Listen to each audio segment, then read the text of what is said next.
peaceful and beautiful and physical and angry all at the same time. Were you idiot, your mind would cave in and your heart would explode within your chest. This is going to be a shame. Here we go! All right, let's jump back into it for a Wednesday edition of the Tall Can Audio Podcast. Matt Robinson with you in the TCA studio in beautiful Bytown, Canada. We're on social media at Tall Can Audio. Would love to hear what you think there. Give us a follow. And great show today. One of our favorites, Mike Commito, is back. And I was going to say sort of continuing this little TCA Book Club we've had going on, but Mike long predates that. This is not a guy making his first appearance on the show to promote a book. This is a guy we talked to a couple times a year. Just, I think, was on the show in August. Helped me break down or digest the Mitch Marner era, the previous, however many years it's been since that 16-17 run, where it was Willie and Austin and Mitch, and sky was going to be the limit, but it didn't quite pan out that way. So Mike was here for that, and we're going to talk to him. He's got a new book out called Bruins 365. So much of this hockey conversation will be viewed through the Bruins lens, no doubt. But as we sort of talked about last week, I think it's been fun to do a couple of these episodes with the authors and whatever else, but not having to strictly just talk about the book. I think it gives us a chance or an excuse even to look at the world through that different lens, whether we can talk a little Canadian basketball with Oren Weisfeld or the sports broadcast industry through the women's lens with Andy Petrillo when she was on here. We don't have to talk all about how the Boston Bruins are doing this season with Mike. We can kind of have a general conversation about that organization and their impact in the NHL. And so we're looking forward to doing that. I will acknowledge it's been a slightly quieter week around here than the last few weeks, but honestly, I'm kind of appreciative of that. I guess it's put a bit of a hit in the amount of content we've put out this week, but the baseball run there had us so off kilter and so off schedule, and just trying to get things out whenever we could, as often as we could, to try and stay current. That last week coming out of that was sort of all right. Let's get back to where. Just get back on track, and you're trying to catch up with some guests, and you're trying to get caught up on what the Sens have been doing and what the Leafs have been doing. This week, things have quieted down a little bit, and honestly, I'm still sort of in that place where it's November hockey. It's not that exciting. I have been intrigued by the Raptors, to be honest with you, a little bit. They've been fun to watch, and they're exciting. They're scoring a lot. I think most people, as you guys know, anything but a basketball expert, but a lot of people thought they would take a step forward this year. Some of the young guys a year better, and having Brendan Ingram healthy and back in the lineup. And I think they've even kind of surprised some of those basketball pundits. Have been a little bit better than that even. And that was with a tough start. Bunch of games on the road. Now they're going to have a homestand here. And I believe they got 3 teams that have only won 1 game coming up on that homestand. There's a chance to really get off to a bit of a nice run here early in the season. So the Raptors, honestly, as much as anything, have had my attention here over the last couple of weeks. The Sens are headed out west. I'm not a late night guy anymore. These West Coast games are hard on me, so we'll see how much of that I see. The Leafs are not only bad, but they're injured horribly, actually. We see now Matthew Nyes is down as well. Join the club. Nick Waugh, Austin Matthews, Brendan Carlo, Chris Tanev, Anthony Stolarz. I don't know. They got like $35 million in cap hit, suddenly injured. So, point being, I'm fine with the fact that this has been a bit of a quieter week. I'm not feeling overly motivated to come in here and jump up and down about the NHL or whatever else is going on right now. I'm just kind of taking it easy. So I do apologize that there's been a little less content this week, but I hope we make up for it with this conversation with Mike Commito. Always an enjoyable one. Let's get into it right now. The author of Bruins 365, Mike Commito, on the Tall Can Audio Podcast. Let's bring him in, a longtime friend of the show. He's got another new book out. It's Mike Commito. How are you doing today, sir? I'm doing well, Matt. Thanks again for having me back. Pleasure to be here. Always good to talk to you, man. And the Leafs have got me a little down in the dumps. I figure what would cheer me up fastest when talking hockey? The little Boston Bruins. There's no trauma there. The new book is called Bruins 365. It's available now. We started out here with two versions of Hockey 365. It was Leafs 365, Habs 365. What took you to the Bruins next? Are we working our way through the original 6 here, or what was the thought process there? Yeah, well, I think the publisher probably would like us to at least maybe close the loop on the original 6 before, finishing off the other, 29, I guess at this point, 29 other teams that we have in the NHL. But they wanted me to do Wings 365, I think based on some strong partnerships they have in the Windsor area, which is obviously a border city with a lot of Wings fans in that community. Yeah. And again, I have nothing against the Red Wings at all. My uncle's a big Wings fan. My mom's dad he was invited to go to a couple Wings training camps back in the day. His hockey skills never made it to me, but he was quite the hockey player in his day. But I picked the Bruins because there's a lot of Sudbury connections, which is where I live, to the team. There's been a lot of players that have come through that have played for the Bruins, whether it's Eddie Shack, Jerry Topazzini, who's more of a local legend. And then when he came back after spending his time in the NHL, he was primarily a penalty killer for the Bruins and the Red Wings, and he played in Chicago as well. He was actually the last position player to go in net when he manned the crease late in the game in 1961, and with no goalie equipment. But again, he was as tough as a coffin nail, and so he could do it. And when he came back, he founded this bar called the Beef and Bird, which is still this veritable shrine to the Bruins. There's, Bobby Orr, Jerry Topazzini, like Phil Esposito all over the walls. He's actually... he's no longer with us, but he was Justin Williams' great uncle. Oh, wow. And so a lot of hockey connections there. They've done a lot of great work for the community, raising money for minor hockey. The family still runs the bar, but I spent a lot of Friday nights there doing what a lot of 20-somethings in Sudbury did. And then Saturday afternoons was you went to the Beef to go play porchetta bingo, which is exactly how it sounds. You played bingo to win a pound of porchetta, and usually you didn't eat much during that day. You were drinking a lot of beer, so whenever that porchetta hit your table, if you were lucky to win, it was quite honestly the best thing you've ever eaten.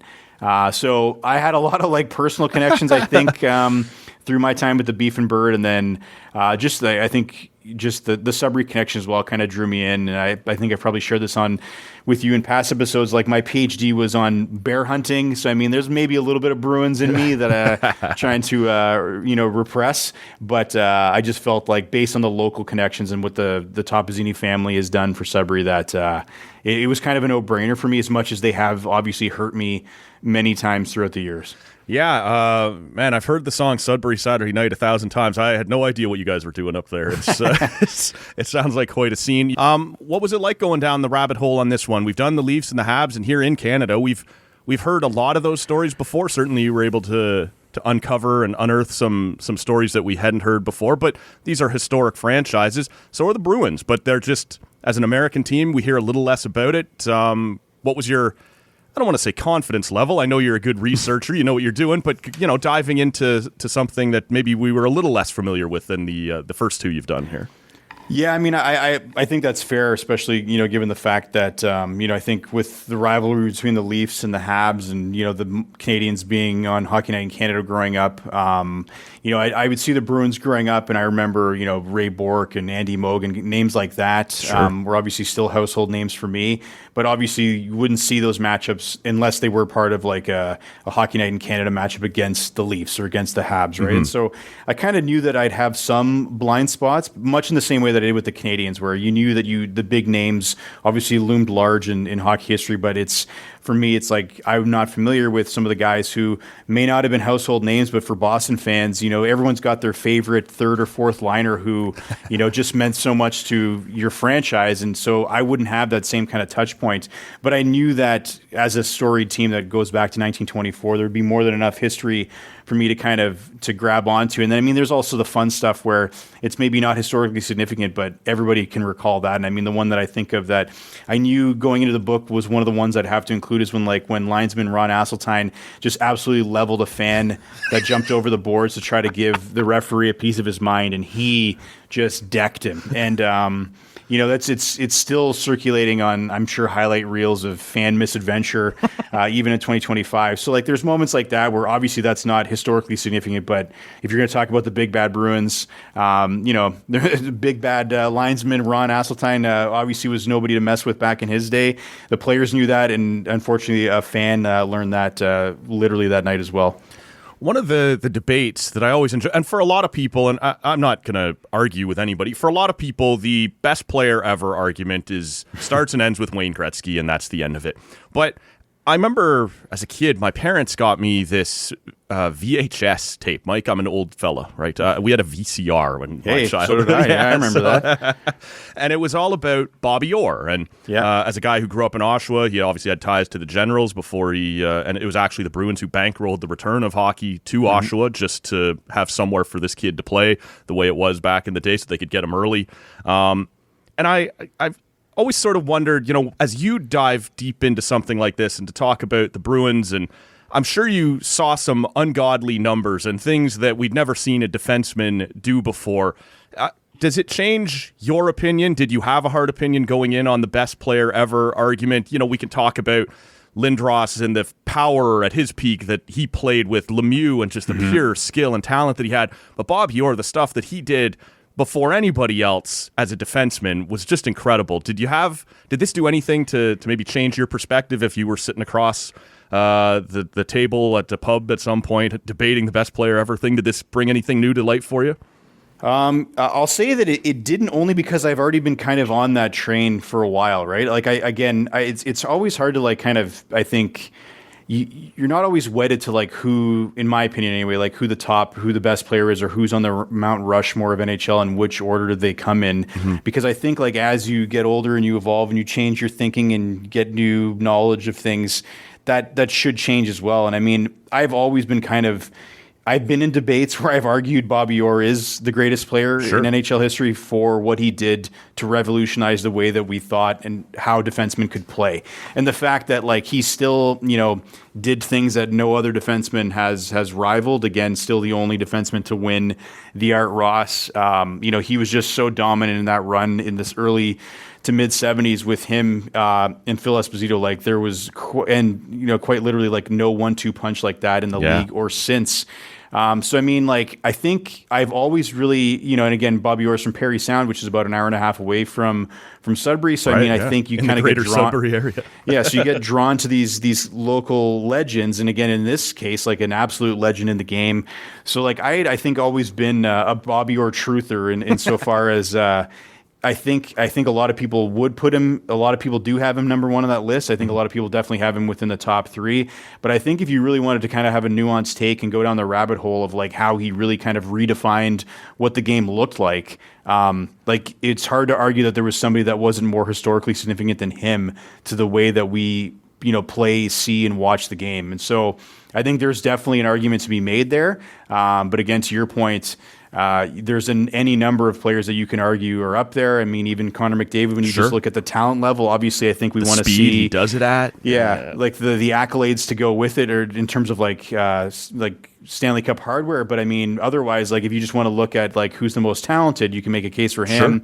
You mentioned Wayne Gretzky, Mario Lemieux with the skill and the size, and then Lindros with all of that together as well, right? Lindros' peak was so short with the injuries that caught up to him, but there was no one doing it with his physicality and his size. I think you can make not a great argument maybe, but I do like to throw him into the mix now and then just to kind of befuddle people and say, as a total package kind of. That like 3-year period where like arguably the best hockey player on the planet and maybe within that peak form, like you could make the case that no one was better than him with what he was doing when he was healthy, right? Sure. As you worked your way through this, for people who are new here or haven't checked out one of these books before, it's a page or two per day. You kind of flip through it throughout the calendar year, and there is a different fact for each day of the year. I'm curious, what was something? Can take us inside one that you had never heard this story before, something you're like, oh, I had no idea that was a thing. We're writing about this, like something that just jumped out at you. Well, there was one with Eddie Shore, and again, like everybody obviously knows Eddie Shore, old-time hockey. They also know that he ended Ace Bailey's career.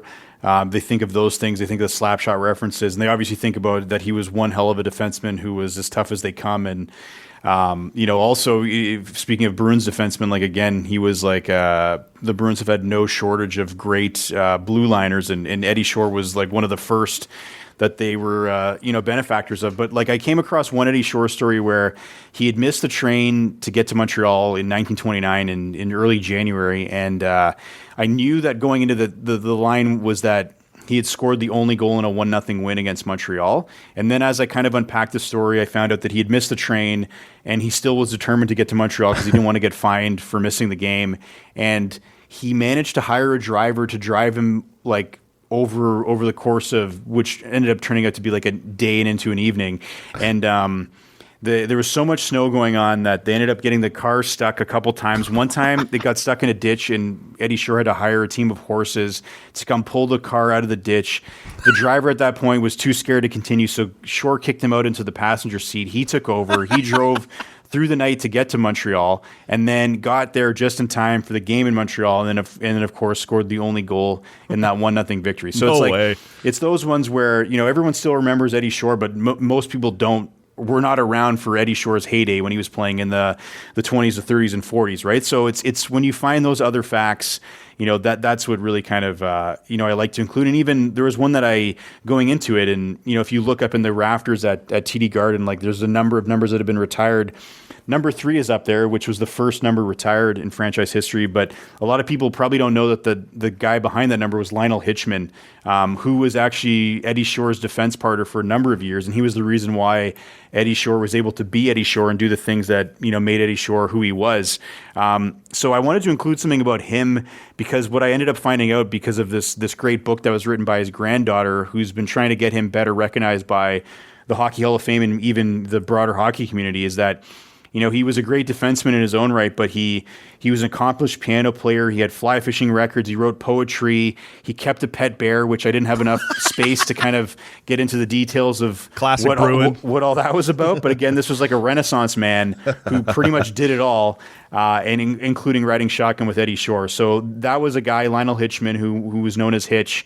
I didn't know about him going into the book at all. And then once I kind of was led to the story about him, I said, well, we have to include whatever we had written for that day. We're getting rid of that one because we have to include this guy in the book just because that's a Bruin right there. Anybody who has a pet bear is obviously a diehard Bruin.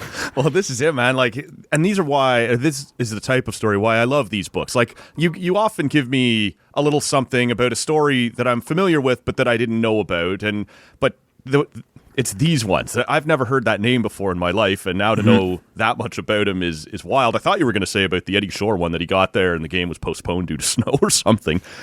Did he not go on to be well known to be like a crazy owner in like Springfield? Like he had his players, like before they would play, they also had to take tickets or things like that. I think he went on to be known as a bit of a tyrant. Yeah, absolutely. And they're kind of, they reference that in Slapshot as well, right? Because they talk about, doing deals with Eddie Shore. And he was a character as well. And I think he was also a tough customer. I think he said like he had broken his nose, more times than he could count, right? And I'm sure he'd also broken other people's noses more times than he could count. But just a true character in the game's history. I'm hesitant to ask this, but you have now been behind the curtain a little bit and can see things maybe a little bit more through the lens of the Boston Bruins community, I'm sure, after doing this research. Is there, like, I compare it to, well, I don't even know what I would compare it to, Mike. Do they view us as Toronto Maple Leafs fans and the Toronto Maple Leafs as a rival? Because we've talked about this in other sports and other matchups. When you just keep winning, like for you and I, the Boston Bruins are a rival. The Leafs would consider the Bruins a rival, but we've never beaten them. So obviously you dislike them. Do they view us, do you think, as a rival, or are we a speed bump through to whatever is next for them?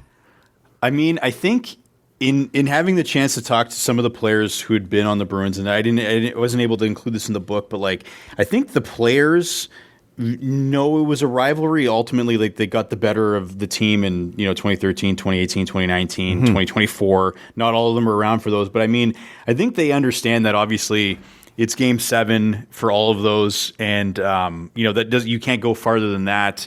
But beyond the players who obviously have the grudging respect for one another and what they do.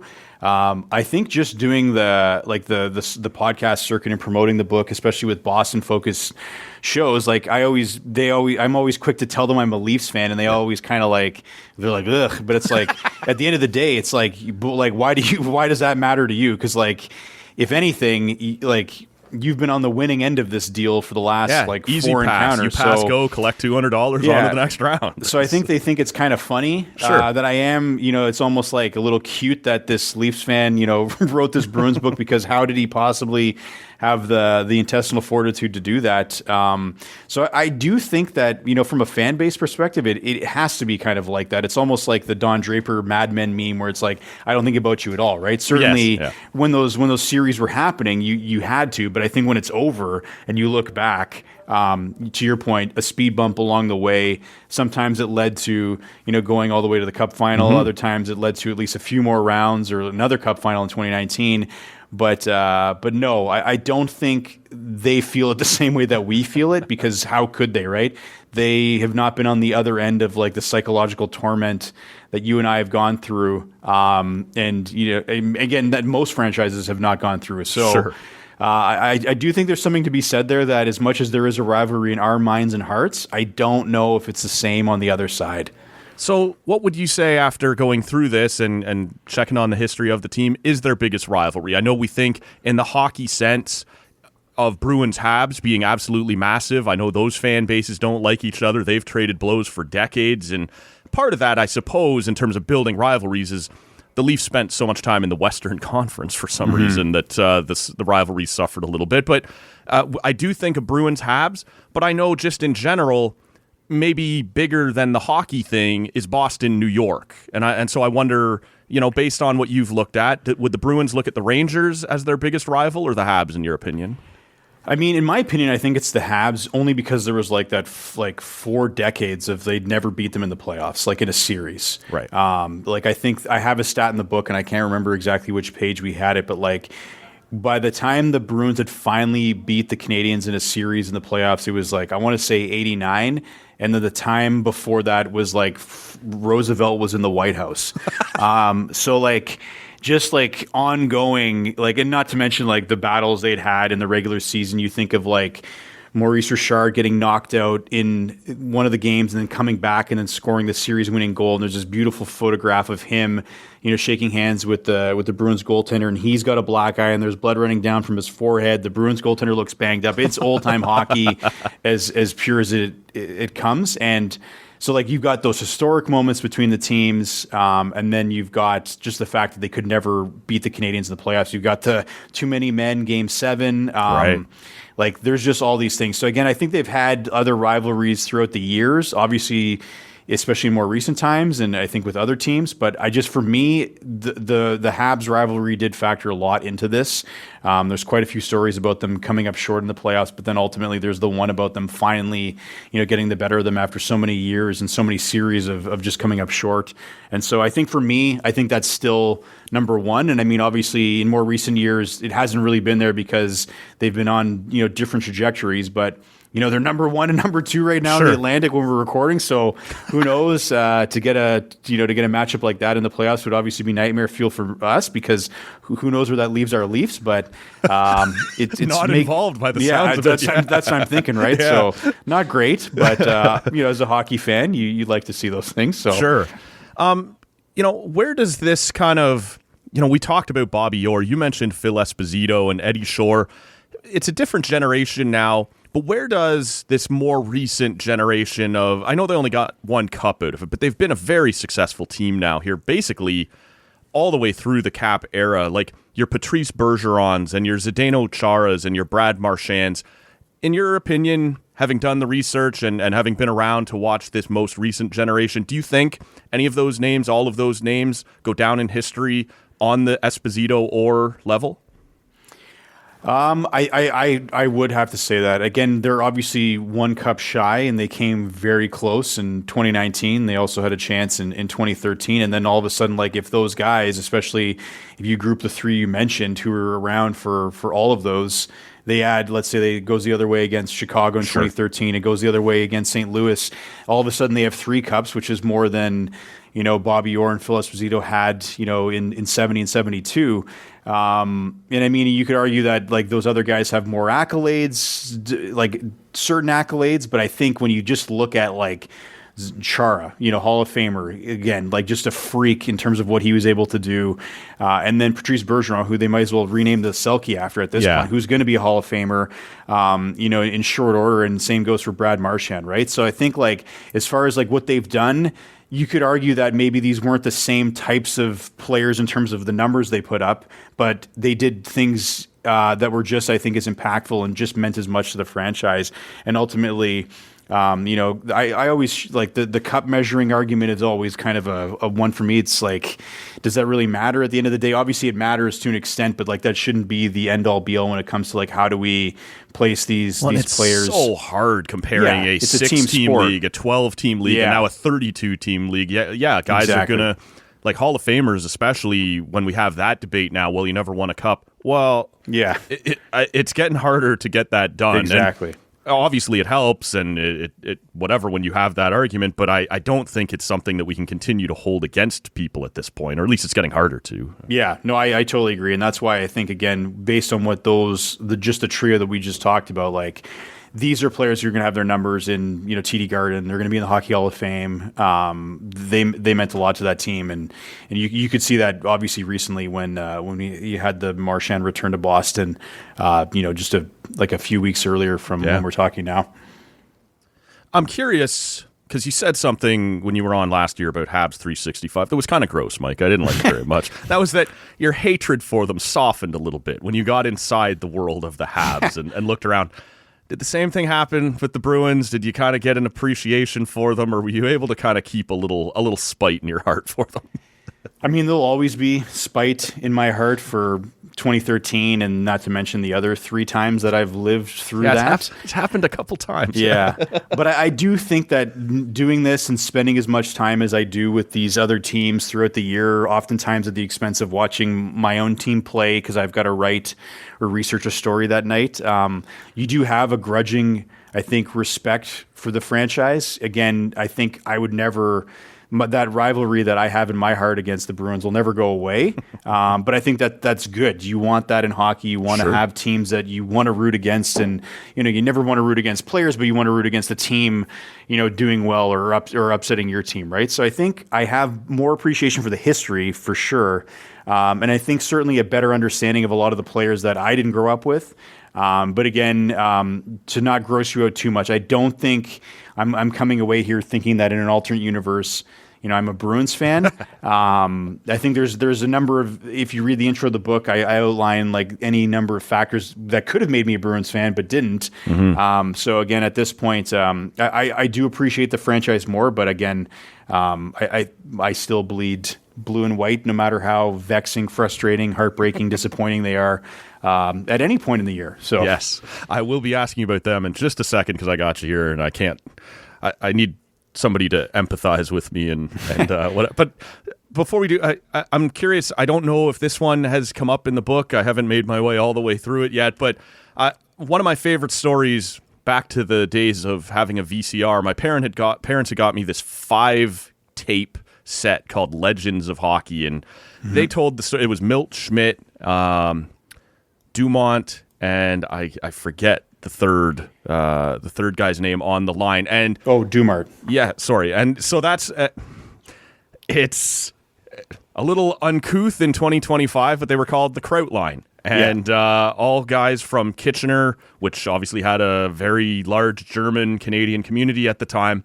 And I'm curious if you covered it in the book, and if you did, if you could take the good listener through the story of what happened before those 3 were departing for World War II.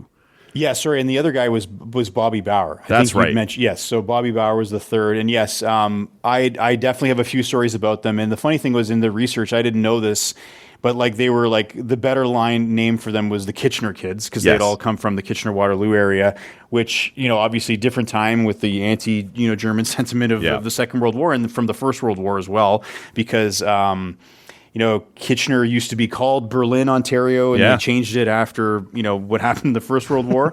Nevertheless, but there was a game before the three of those guys had gone off to serve in the Canadian Armed Forces, and they were carried off the ice by members of the Montreal Canadiens. And to me, it's still like one of the most iconic moments in NHL history, because I think it kind of shows you, these guys were rivals on the ice, but I think everybody understood the gravity of the situation and what these guys were potentially giving up, either with their careers or with their lives, to go and serve the armed forces, because they knew it was the right thing to do at the time.